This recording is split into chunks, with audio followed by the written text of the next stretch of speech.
বাচ্চারা সবাই একসাথে খেলা করে। গ্রামের মানুষজন সবাই খুব আনন্দে থাকে। এমনই একটা ছোট্ট সুন্দর গ্রাম ছিল। সেই গ্রামের পাশে ছিল একটা গভীর ভয়ানক জঙ্গল। সেই জঙ্গলে থাকতো একটা দুষ্টু ভাল্লুক।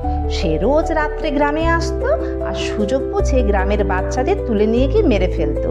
তা নিয়ে গ্রামের লোকেরা রাত্রে বেশ ভয়েই থাকতো।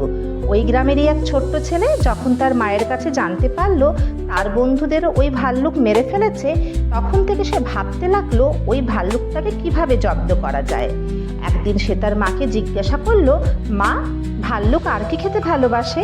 সে জানতে পারলো ভাল্লুক মধু খেতে খুব ভালোবাসে। সে দেরি না করে জঙ্গলে গিয়ে এক মৌমাছিকে বলল, মৌমাছি, ভাল্লুক মধু খেতে গিয়ে তোমাদের তো অনেক ক্ষতি করে। তুমি জানো আমাদেরও অনেক বন্ধুদের মেরে ফেলেছে। চলো আজ আমরা দুজনে মিলে একসাথে গিয়ে ভাল্লুক মারি। এই বলে বুদ্ধি করে মধু খাওয়ার লোভ দেখিয়ে ভাল্লুককে মৌচাকের কাছে নিয়ে এলো।